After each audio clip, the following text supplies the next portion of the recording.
Are there like wrestling moves that you just like impulsively do all the time? My wife hates it. She tells me to stop. But do you just like jump on the couch and just like tackle her? No, it's nothing. It's nothing that dramatic.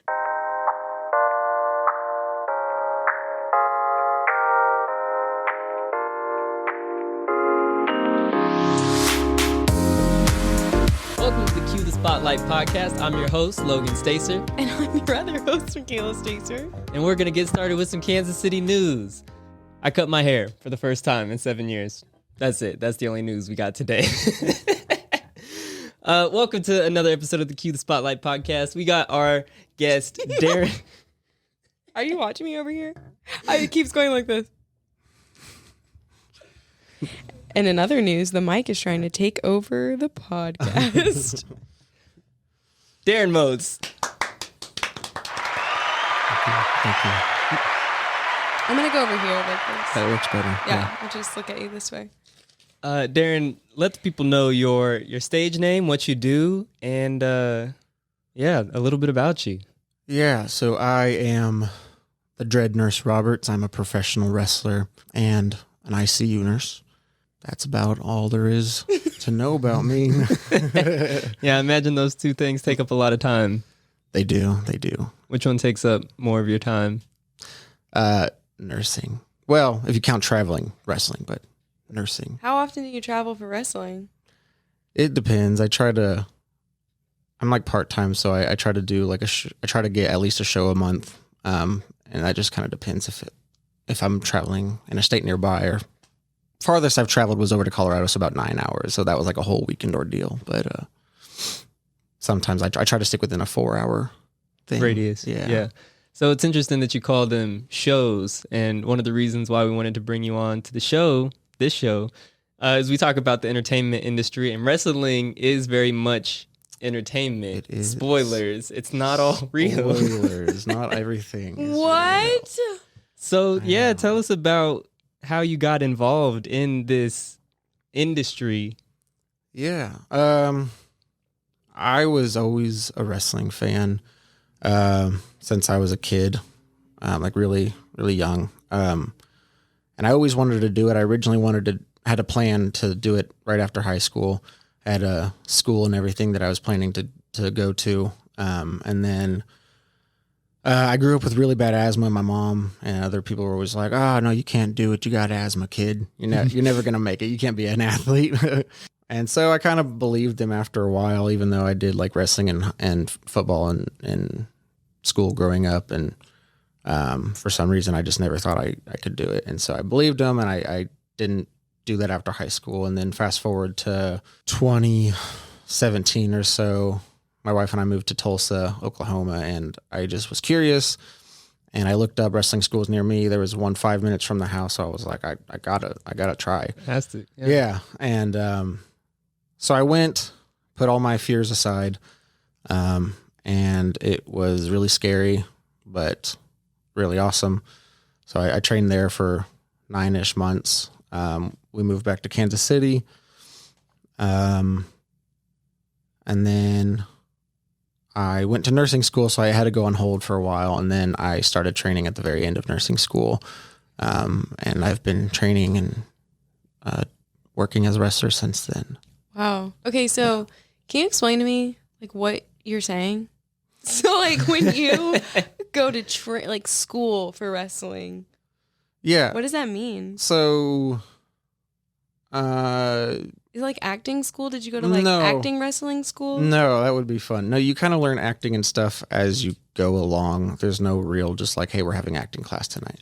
Some places do have scheduled nights for like what they'll call promo class, and that's kind of where you'll get more of your acting stuff in. But so what wrestling school looks like is kind of depends on the school, but for the most part, you'll do a day of like physical stuff and just kind of learning really basic things. And it's all physical. So if you can handle that and you're not like, and you choose to come back the next week, people will like, okay, then I guess we'll start escalating what we're going to do. And yeah, so there's no designated like tuition or anything. You don't think? Yeah. I take that back. There are plenty of schools that actually do that. But I was fortunate enough to not have to go bankrupt just to try to go to wrestling school. So you go, you learn how to do things safely. Just like what is called a bump.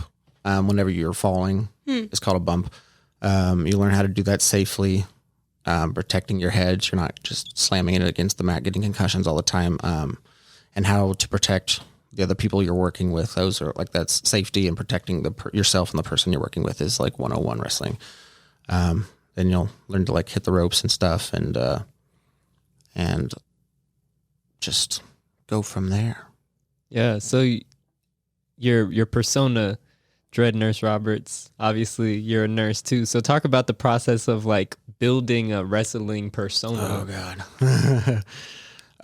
It was hard. You hear different stories about how people get their characters, and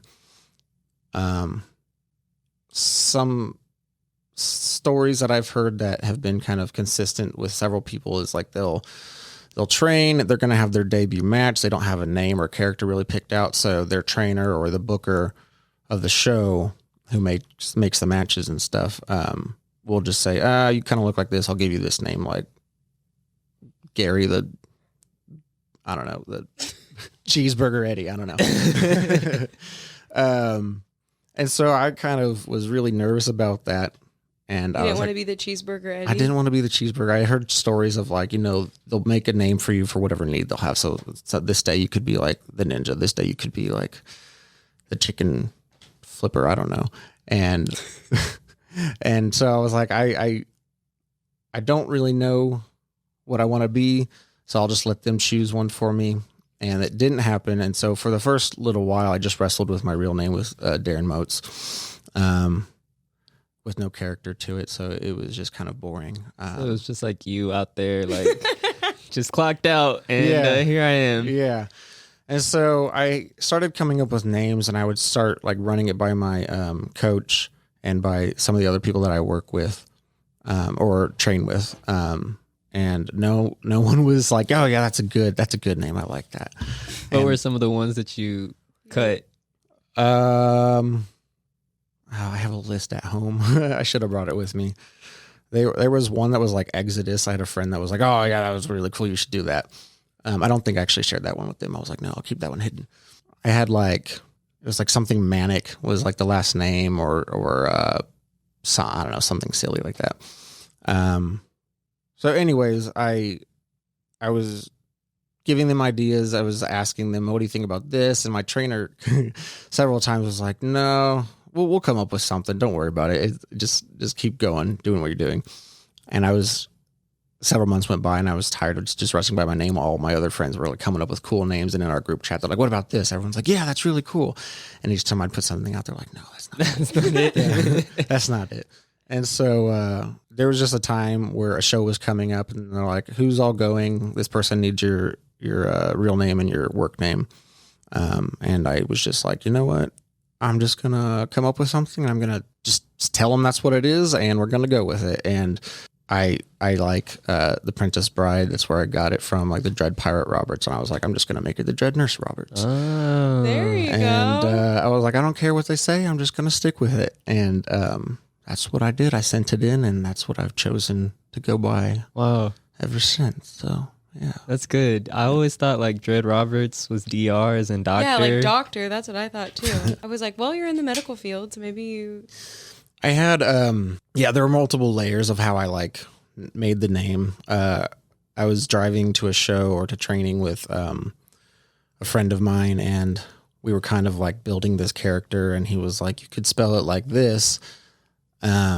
And that way you could be like Dr. Ed, like break it up into Dr. Ed. And then we started talking about, and this is something I may do someday in the future. So the story's out there. It's already, there we go.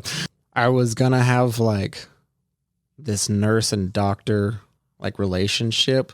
And it was almost going to be like a Dr. Jekyll, Mr. Hyde thing where, cool. I was going to have this character, which would be Dr. Ed, who would like make all the decisions and the orders and stuff like that, and he has like this crazy creepy jacked hopefully nurse Nurse Roberts coming out to carry out the orders and stuff like that and put the pain on people. Nice. So that was the plan. May still be the plan someday if I can get it off the ground. But that's why I went with the spelling of dread as DRED. So that someday it can be broken up into Dr. Dr. Ed. Wow. Nurse Robert. Yeah. So how much acting goes into like a match? Because that sounds like a very elaborate story. So would you have in a match? So how that would you... wouldn't probably all take place during a match. It would be like that would evolve throughout many shows. I would hopefully get to have segments, which is where the acting would come in, where the actual like a story is starting to develop and take place, where we'll like either shoot somewhere in the venue or we'll shoot it somewhere else, and then it can just be plugged into the show and it can build my character. But as far as the match goes, there's a lot of acting because you're selling. First and foremost, wrestling does hurt, but we are trying to protect each other. And so each time we're getting hit or someone's putting on a hold, we're selling the pain. So there's acting with like everything we do. But as far as like acting that people are more used to, that kind of goes outside of the matches. But Got it. So what are people looking for in like up and coming talent? Like what separates like a good person, or like if I were to just show up and be like, I'm in here and I'm a wrestle with all 140 pounds of me versus like, John Cena. Like what, obviously aside from the aesthetic, I don't look that intimidating, but tactically what separates like good people from the best? yeah, so two things will probably get you booked really easily is looking the part, and also the other thing is if you're charismatic, so you would probably honestly get a spot. Let's go. We just need to come up with his name. Yeah, you just need to come up with a name. You just show the person that you're charismatic and the booker that you're charismatic, and you would probably he'll just throw you in a random spot. But that's a big thing is the character. Cheeseburger Eddie. Cheeseburger We Eddie. can call you the Curly Q. the curly The Q. curly Q, and then I could come out with like the letter Q, like as a Or we could call you like the Exorcist, but like the artist. But X like artist. the X artist. There we go. We're in there. And then we just need to get you some kind of costume. Yeah, my pre-match ritual, like it gets like some stuff, and then you see me like come out artsy, and then I like take off, and then I'm like a wrestler. Wow. There you go. There we go. Book me. Anyways, There you go. continue. Yeah, so Hilarious. character, in my opinion, will get you a lot further than just like being a good wrestler. Because being a good wrestler, honestly, there's lots of good wrestlers that aren't well known or that aren't like on WWE or AEW as like the main champions or whatever. And so that's honestly the difference of having charisma and having a character, how much further that'll get you than just being a solid worker and having everything like your technique down and everything. Yeah. Because oftentimes those guys, if you look like you're getting hurt really well, then they're just going to book you as someone that's going to keep losing because you're going to make the other person look like they're really tough. Oh. Those are known as jobbers. What are they called? Jobbers. So are you a jobber or are you something else?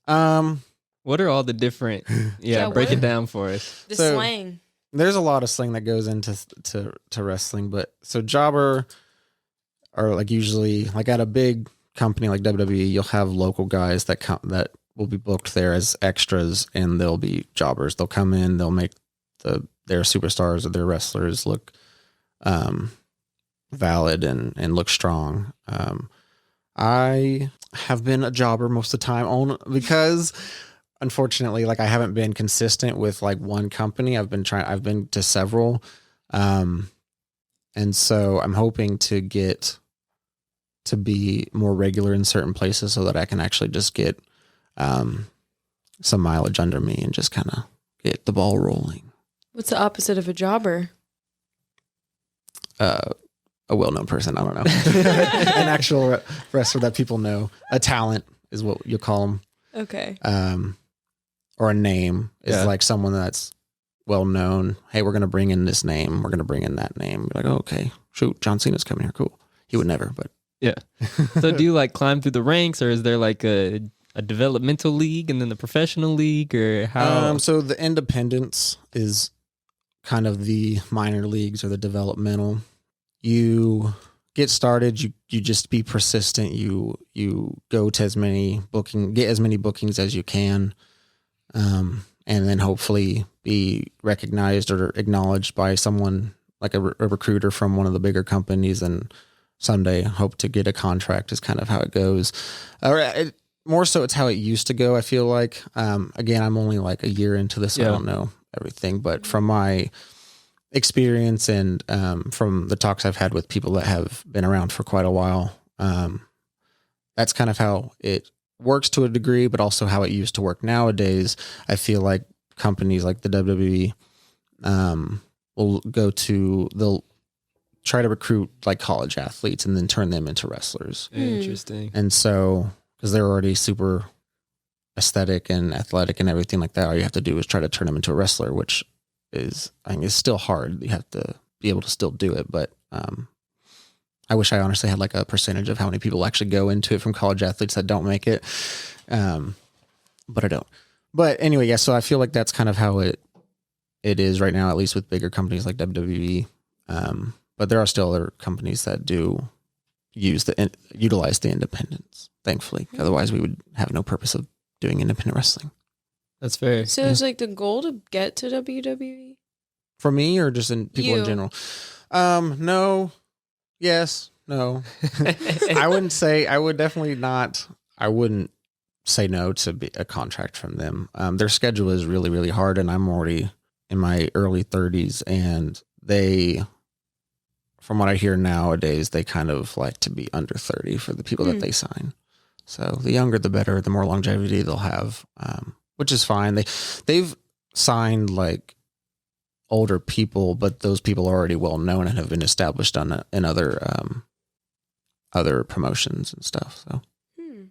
So is wrestling like an industry where you can help yourself with like social media, TikTok, or is it more so just what happens in the mat, in the ring? Oh no, it's evolved to include all those things. I feel like, because that's another way of selling yourself. Everything with wrestling is advertising. It's you're selling yourself, but just not on the streets. Not on the streets. Free game. I mean, you get money how you need to, I guess. Who knows? But yeah, you're always wanting to sell yourself. And like, I have a lot of friends in wrestling right now that they're heavy on like TikTok and Instagram. And I feel like that helps them a lot with getting bookings. I need to be better at it. And I feel like that would also just help. It also is another platform to get your character across rather than waiting for a story at a promotion.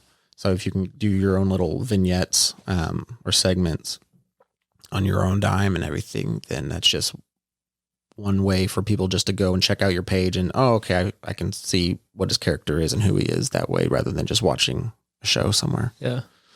So do you like keep up with like wrestler talk, like the wrestler side of TikTok, and see inspiration? Yeah, wrestler talk. I haven't seen a whole lot on TikTok, honestly. I feel like it's more so on like Twitter and Instagram.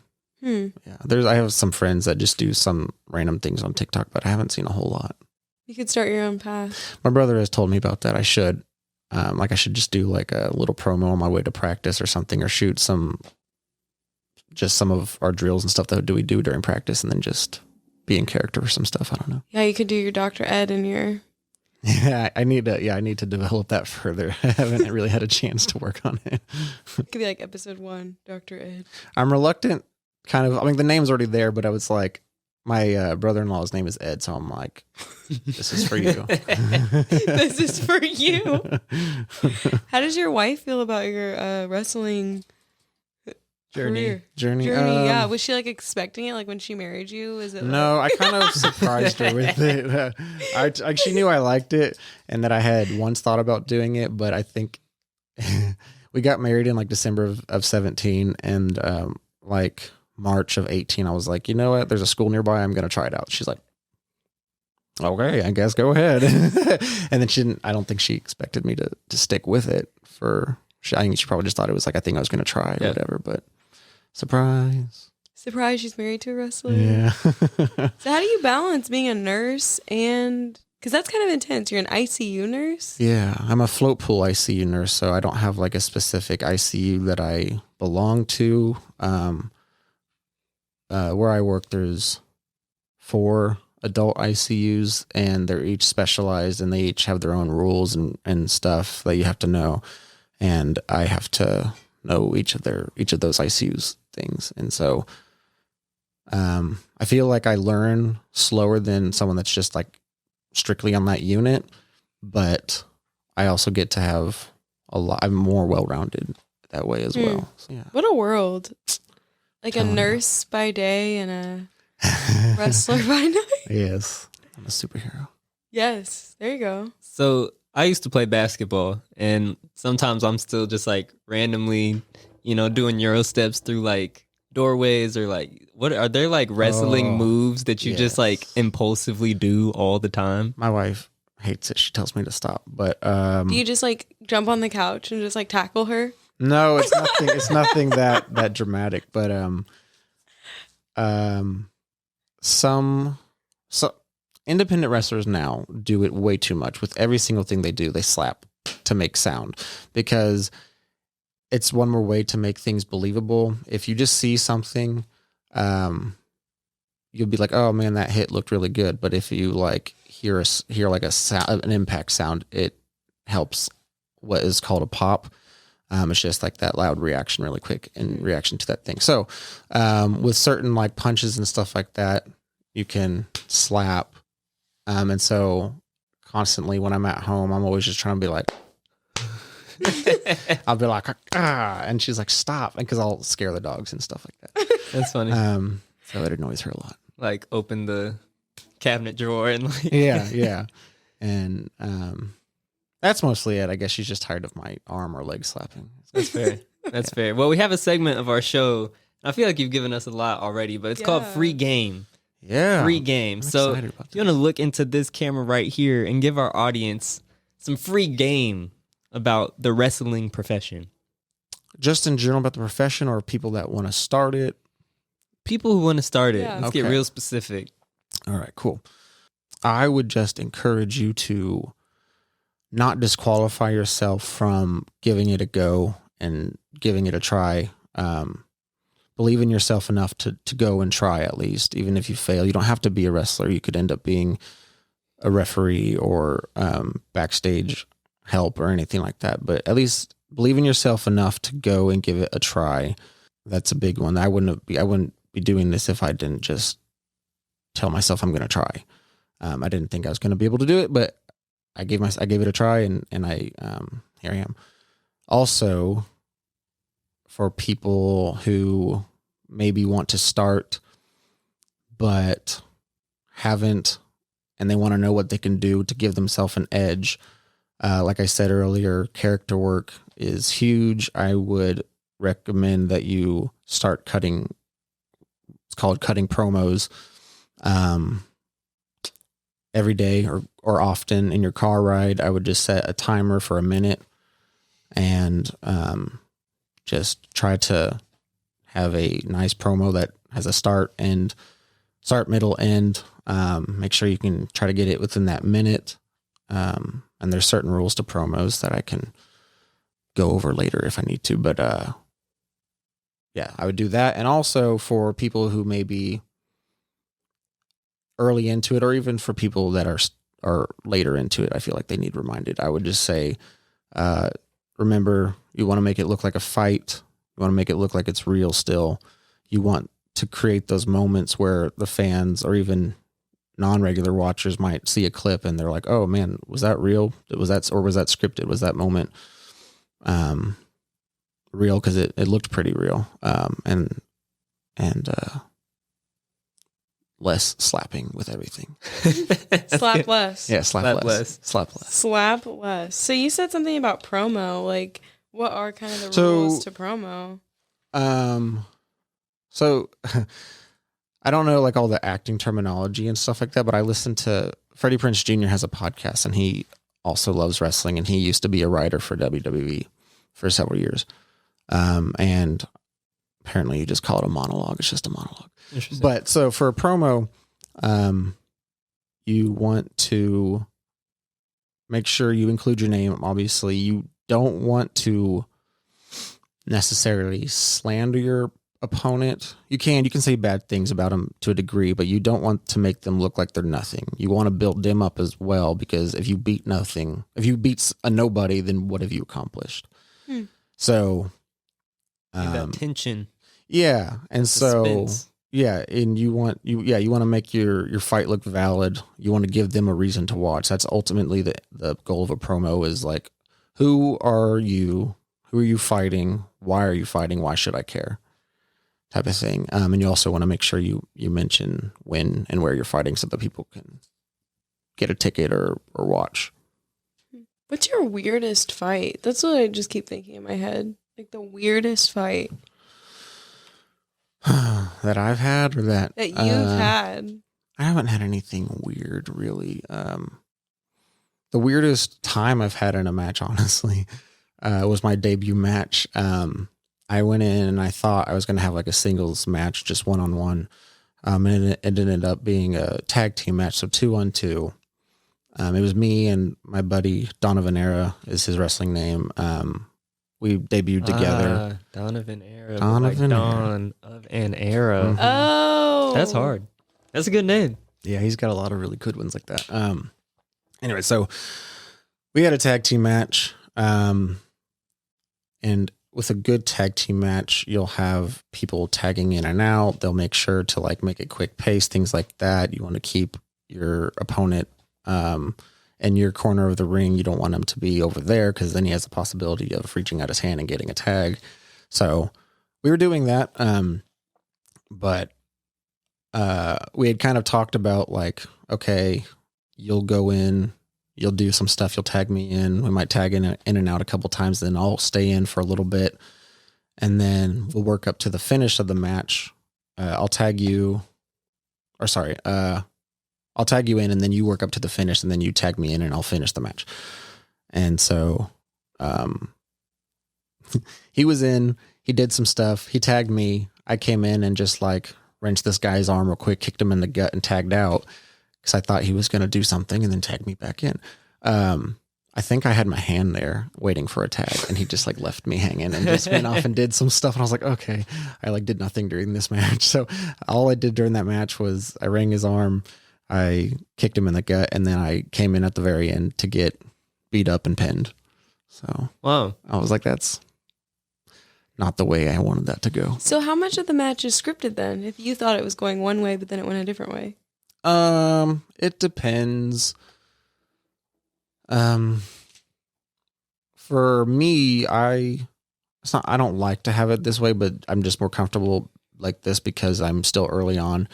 But I'm trying to get better. But I have almost like planned out the whole match.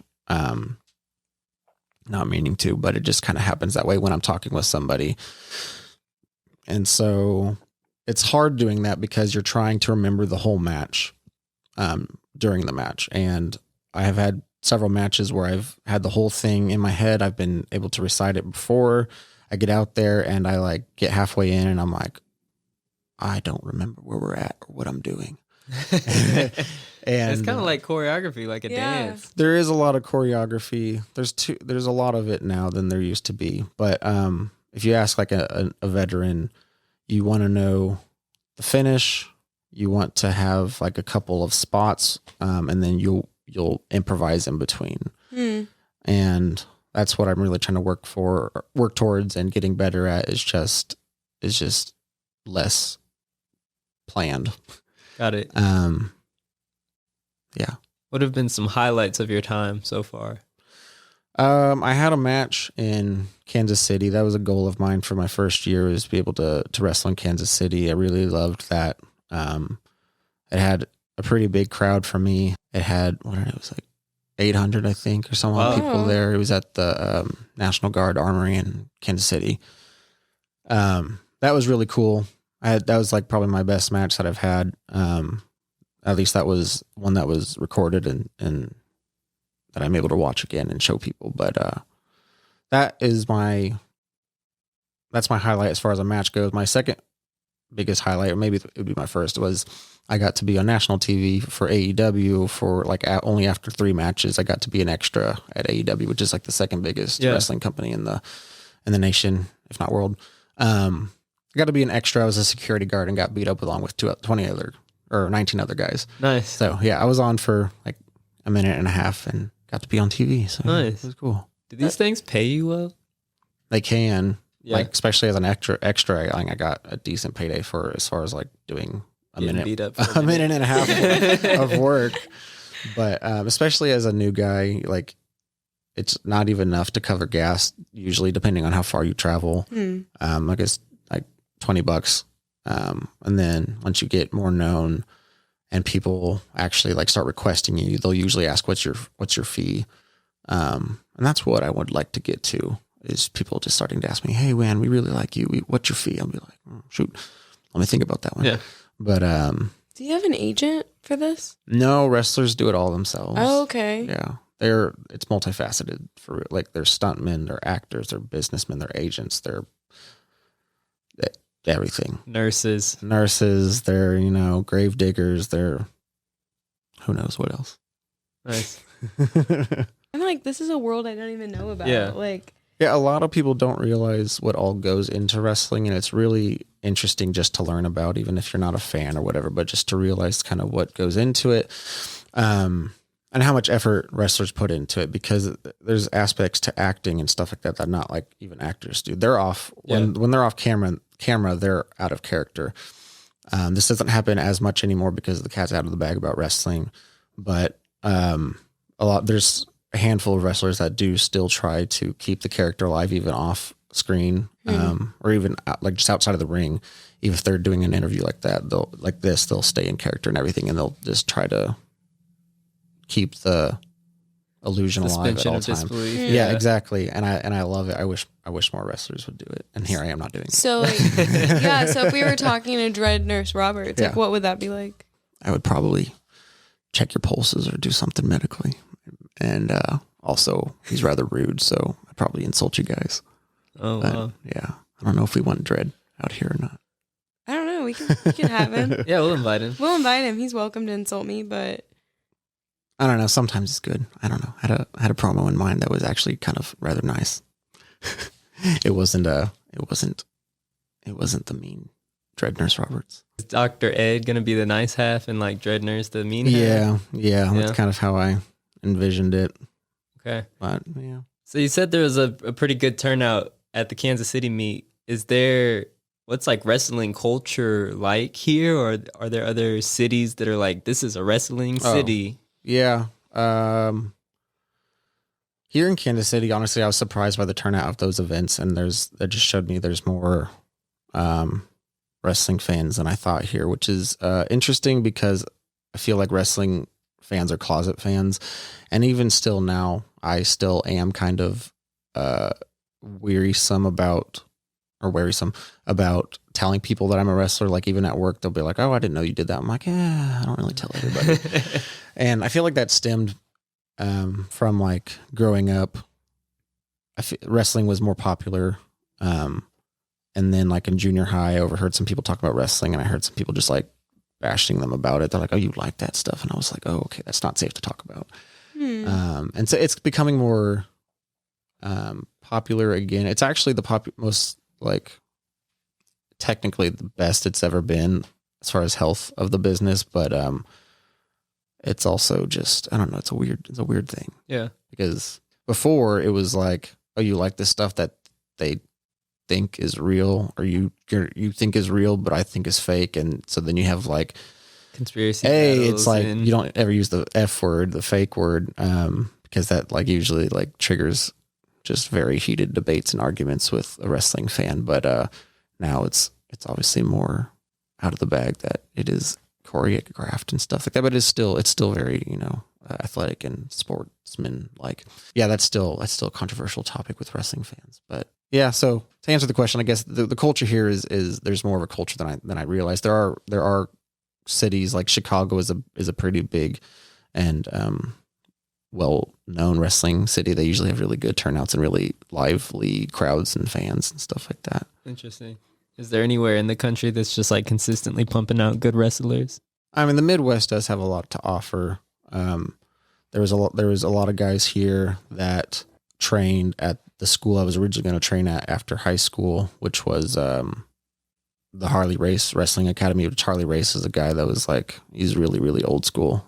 He's passed away now, but people that went there had a connection straight like to WWE, so they could probably get in.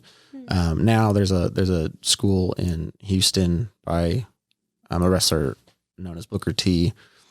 So that's another place that has like a direct connection. But I don't know. I feel like I said earlier, WWE kind of more so goes to college athletes instead of like picking from the indies. So it's kind of hard to say like this area of the country promotes or produces that makes sense. Solid wrestlers. Yeah.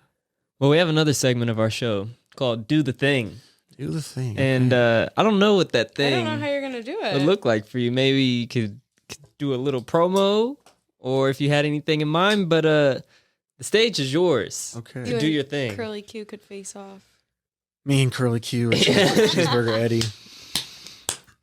So before I get into it, like I usually try to get into character by just like all like feel your pulse. Yeah, Yep, no. still there. My inspiration for wrestling like came from growing up.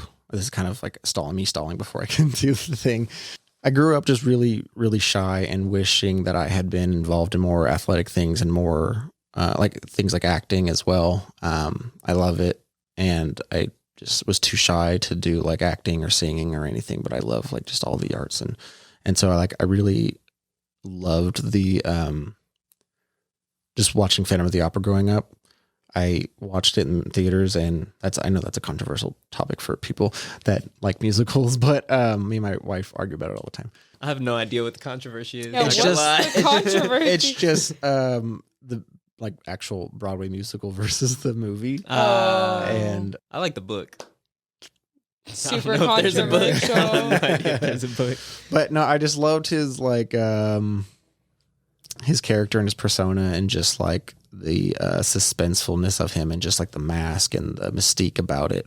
And so I kind of like, I don't like channel like Phantom of the Opera, but like if I used to dream about like a Phantom-esque type of character.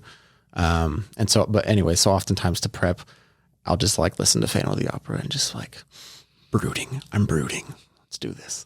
That's good. But Your method. yeah. And so So do we need to like? No, do we're you fine. need- yeah, We're do we fine. need to, Can you like- cue Phantom of the Opera? Do we need to like play it? Do you need to sing it? no, we're good. No, I think we're gonna bring it up.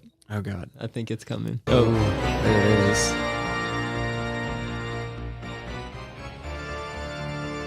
Oh, but I'm just joking. No, get This into is it. great though. No, get into it. into it. Should I sing? No, I won't sing. Yeah. No, it's okay. Do it. No, it's really okay. What version do we have? Oh, this is the movie version. Yeah, this is the part I like. This is the good stuff. Give me some Emmy Rossum and some Gerard Butler. This is getting you into character. We're good. Okay. Okay, he's ready. I want to address the lady and the gentleman in the room, along with the millions and millions of current and future viewers of this podcast. You don't know who I am yet, but I assure you, two truths will be made evident by the end of this interview. One is that I am it. I am the guy you want to hear, you want to see, you can't get enough of, the one whose merchandise you want to buy. I am the good night nurse. I am the dreaded nurse of Yeat Street. I am Dread Nurse Roberts. The second thing, Logan Stacer, Michaela Stacer.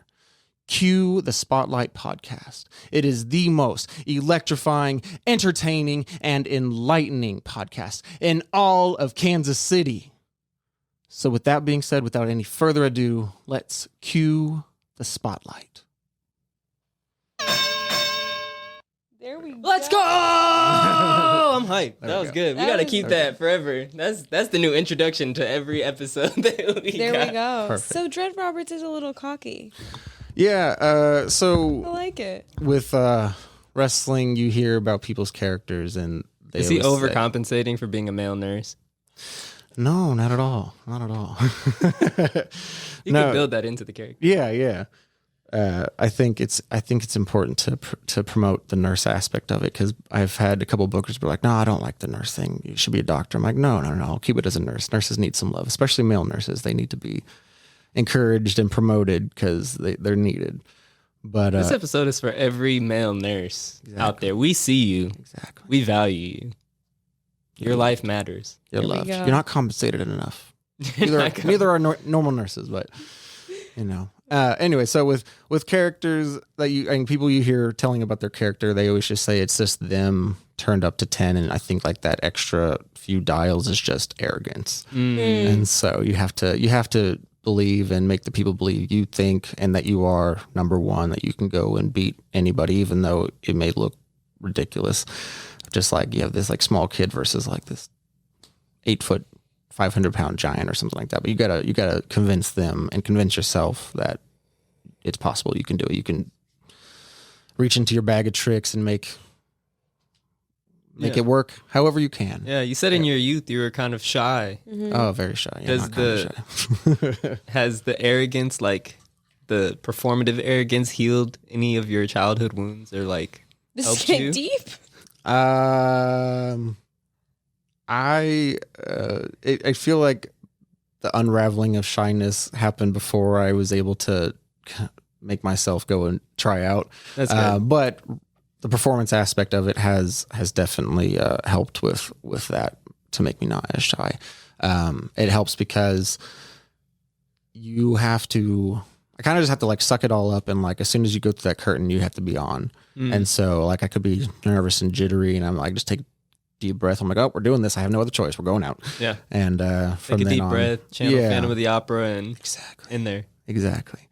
And so, when I'm out there, you can't be shy. You have to be assertive. You have to be sure.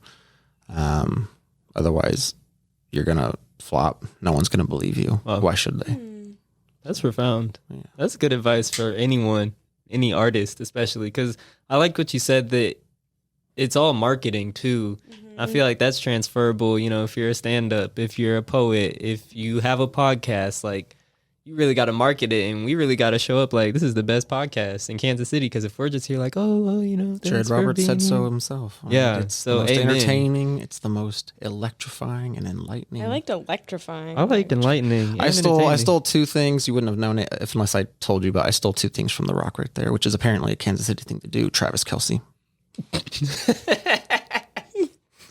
Yeah, jabroni. Wait, great artists steal. That's what they say. Yeah, They yeah. say great I've heard artists that. steal. I don't know who says that, but maybe they You stole did. You did. I'll have to steal Maybe that I too. stole it. Yeah. Wow. Well, this has been great. Yeah. This has been a lot of fun. Well, I have has been great. something for you. Yeah. Oh, is this? Oh, I know what. What time is it? Tell them. It's the rap. It's what is it called? Shit. Rap cap. The Rap Cap by Dread Roberts. No. Oh, Dread you're Robertson. gonna do No, it? No, no. Okay, no. here we go. Are you gonna go? I got nothing. No, we're not doing that to him. Okay. You don't want to hear me rap. Yeah, I'm It's gonna not good. recap for you.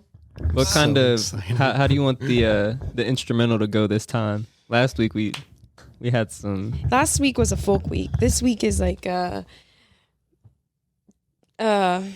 look like you know how to do like a it's like we're gonna rage.